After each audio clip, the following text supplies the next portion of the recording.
I don't think anybody's beating Merab right now to a decision. So you have to catch him with the shot to potentially put him away. If not, no, you're not doing it. I'm with you, unless Petr Yan was literally in Dagestan for 2 to 3 years and forget. Send him 2-3 years Dagestan and forget. You know, I don't see it. He's very, very dangerous. If he could catch him, he could hurt him and he could knock him out. But I just don't see it. His striking is looking world class now. You saw his striking versus Corey Sandhagen, arguably one of the sharpest strikers in that division. I think it's going to be a fantastic fight, but I don't expect much to change. Ilia Topuria's mind games just backfired so violently that the UFC may have no choice but to throw him into the cage with the one man he absolutely did not want. Next, our man Tsarukyan.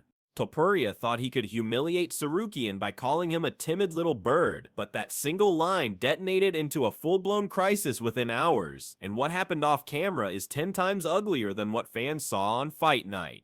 Does Petr Yan beat Merab Dvalishvili this time? So the final pay-per-view of 2025 will be headlined by Merab Dvalishvili, who will be making a quick turnaround to defend his title against Petr Yan, which will make it their second fight after the two fought back in 2023, where Merab got the decision win. And honestly, I see it going the exact same way. Sure, Petr has been looking good since that defeat, as he is currently on a 3-fight win streak, but none of those guys were wrestlers. When Petr fought Merab, although he denied many takedowns, he also got taken down 11 times and was just unable to match Merab's pace. Unless Petr has improved his cardio or lands that one big shot, I see Merab getting the win and maybe even the finish. But what do you think? Keep watching, because in less than 60 seconds, I'm dropping the exact backstage moment that Topuria tried to weaponize against Tsarukyan, and why it might cost him his next title defense.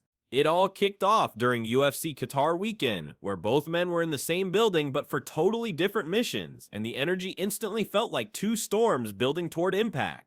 Topuria wasn't even fighting, but he walked into the arena like a king returning to his throne, cornering his brother to a clean bantamweight win while soaking up every camera in the building. Here's my Merab Dvalishvili vs Petr Yan 2 official prediction. Now, I gotta be 100% honest with you guys. I haven't really seen a lot from Petr Yan to really say that a whole lot is going to be different from the first fight, unfortunately for him. However, there is always that question in the back of my mind, like, is Merab ever going to start to, like, slow down? Or is he just literally going to continue to get better? Is this guy, like, some sort of robot or something? Like, the only thing I worry about when it comes to Merab is taking all these fights back to back to back, you're going to end up backfiring on him eventually, because you got to think all that activity eventually is either going to cause an accumulation of injuries, or at least cause you to, like, slow down or something.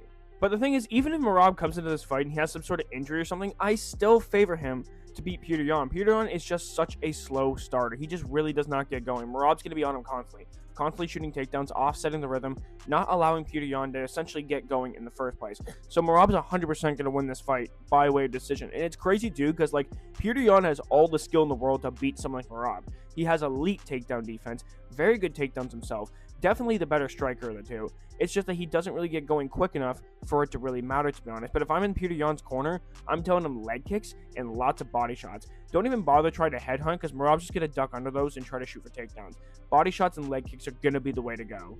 Meanwhile, Tsarukyan walked in to do damage, and he delivered a violent message by steamrolling Dan Hooker with a second-round submission that felt less like a fight and more like a warning shot. The moment that choke landed, Tsarukyan didn't celebrate, he didn't flex, he didn't posture, he locked eyes with Topuria, and that's when the real fight began. If you think that's wild, stay locked in, because in the next part, I'm going to reveal the exact sentence Tsarukyan said that sent panic through Topuria's camp.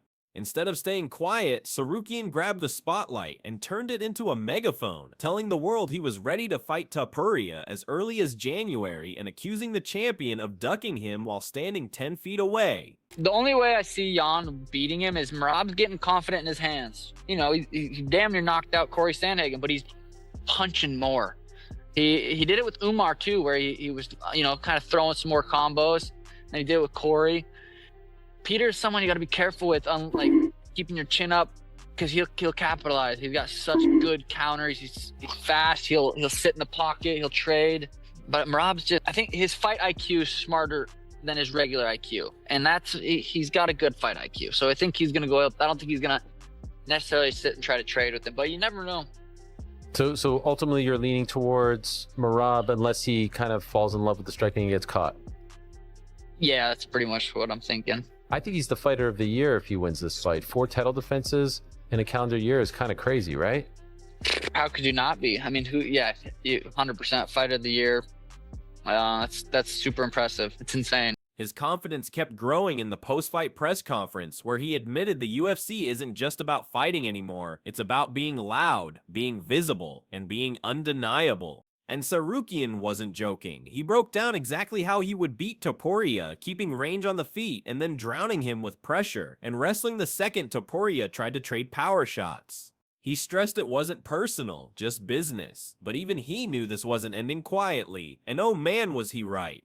Because Topuria woke up the next morning and went nuclear, dropping a backstage clip of the two smiling and talking like old friends, then twisting it into a story that Tsarukyan freezes every time he sees him in person. What's just your perspective on Merab's very busy year here, the 4 camps, the 4 title fights? How is that going to impact what version of him shows up on Saturday, if at all? Can you remind me where all of those fights were, all the Merab fights were? All of the fights were here in Vegas. Right. Los Angeles, how many hours can you fly to Los Angeles? 4 hours drive. Okay, it's home too, then? It's very easy to fight in your backyard. Here or Los Angeles, it's the same thing. You know, it's basically like fighting at home. You can fight at home every single weekend in your backyard. You can fight all the time. When I signed the contract in 2018, I had 5 fights that year as well. And they were not at home. If I could fight at home every one of those fights, I could fight 10 times that year. Just think about this. I flew across the entire planet. I come back to rematch Sterling or Merab in their home, in their hometown. Everything's against you. Just think about how much pressure that is. Just think how hard it is. Obviously, it's much harder for me than it is for them. Topuria even claimed he had playfully smacked Tsarukyan before, and that Tsarukyan laughed like a scared kid instead of reacting. Tsarukyan's response was immediate and lethal, calling the claims pure desperation and telling Topuria that if he really wants to know what a slap feels like, they can settle it in the cage anytime, any place. And then came the dagger. Tsarukyan embraced the duck, insult, and hurled it right back at the champ with a new nickname that blew up online in minutes. Stick around, because in the next 60 seconds, I'm revealing the exact reason the UFC might actually prefer not to book this fight next, and it's way more controversial than you think. One punch and one little mistake can change anything, especially against Petr Yan. He's a dangerous opponent. I'm just gonna train hard. I will be ready for worse. I believe I can make it look easy. Hopefully he's a better person now. It's gonna be a good fight. He's a former champion. Here's the truth. Despite all this chaos, Topuria hasn't defended his belt once, and the UFC is quietly floating names like Paddy Pimblett and Justin Gaethje ahead of Tsarukyan. Why? Simple, those names sell bigger, and Topuria knows it. Topuria even hinted he wants to jump to welterweight next, which sounds ambitious unless you realize it might also be a convenient escape from the division's most dangerous challenger. But the MMA world isn't buying it, and the pressure is building. Sean O'Malley came out and straight up said the UFC might be protecting Topuria from Tsarukyan, because stylistically, Tsarukyan might actually be the guy to dethrone him. Speaking of his opponents with incredible striking, he's coming up against Petr Yan once again, the former champion. They've both leveled up since that first fight a couple of years ago. Do you see this matchup going any differently? Okay. So there's always a puncher's chance in every fight. Yeah. Okay. Him shooting at the same time, Petr decides to throw a knee. It could happen. It can happen in any fight against anyone. But let's take that tidbit out of the equation. I don't see it going any different. I think he's gotten defensively more sound with his striking. I think he's much more comfortable striking and mixing it in with the takedowns. And once he establishes takedowns, his striking's going to look better for it. And that's what he did against Sandhagen. That's what he did against all the other guys he's come across. It's just, I don't see where the avenue for victory is. You have to out Merab. And that is, he's special. Like I don't think there are 2 of him in the world, you know. He shot like north of 40 times in their first meeting. So I don't see where that avenue of victory lies for Petr. And he's a great fighter, don't get me wrong. I just don't know where he beats Merab.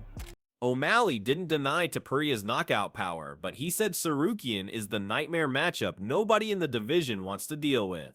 Georges St-Pierre added gasoline to the fire by naming Tsarukyan one of the best pound-for-pound fighters alive right now, putting him in the same conversation as Makhachev, Jones, and Pereira. Increasingly dangerous. From last fight with Petr Yan, Merab become much better. Last fight with Cory Sanhagen, show it wrestle all night, and it's a very big trouble for Petr Yan. He don't have good defense, but he have good arms. He can do TKO, but if it's not gonna be TKO, I think Merab gonna maul him. And if that wasn't enough, Khamzat Chimaev jumped in and called Tsarukyan the best fighter in the entire lightweight division, saying he should already be treated as the rightful next title challenger. But Tsarukyan's road hasn't been clean. He lost his original title shot against Islam Makhachev due to a last-minute back injury, a move Dana White wasn't happy about, and when Makhachev later vacated the belt, Tsarukyan was quietly pushed aside as Topuria claimed gold against Oliveira.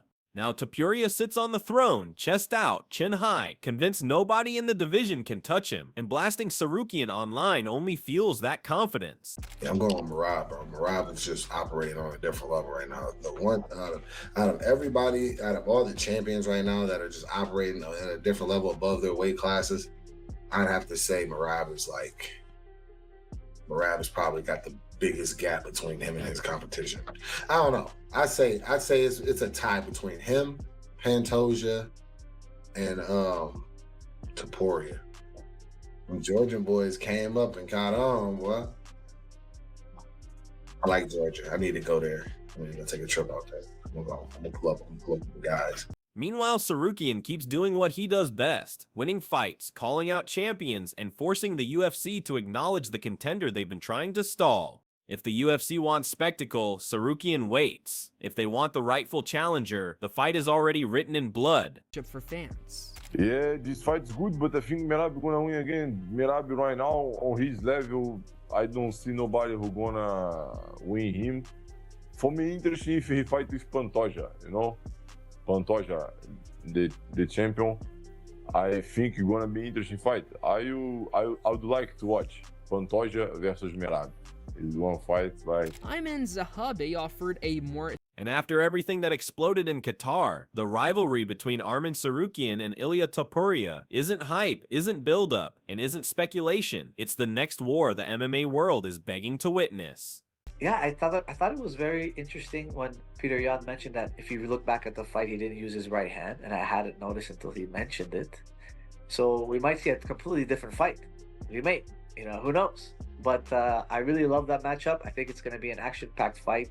I think it's going to be hard for Merab to cycle through the takedowns the way he did with Cory Sanhagen against Petr Yan, and I'm only saying that based on the fact that Petr Yan is a little bit shorter, and it's going to be harder for him to get in those hips at the same, frequency as he did with someone who's much taller. So it's going to be it's easier to get in on taller guys, and I think with Petr Yan it might be a little bit harder. And if he was right and his hand was compromised the first time, he might have a surprise for Merab. But I really think Merab is he's been on fire, and he's going to be hard to beat for anybody. And I can't wait to watch that fight. Ethan Ewing added one more angle.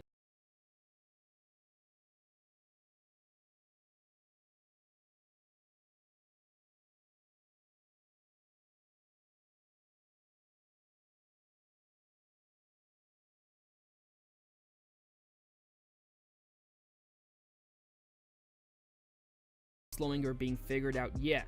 I don't know if anybody has the answer for Merab yet. I'll be totally honest. His kind of unhinged and unbridled just ability to fully get after it and have a crazy gas tank.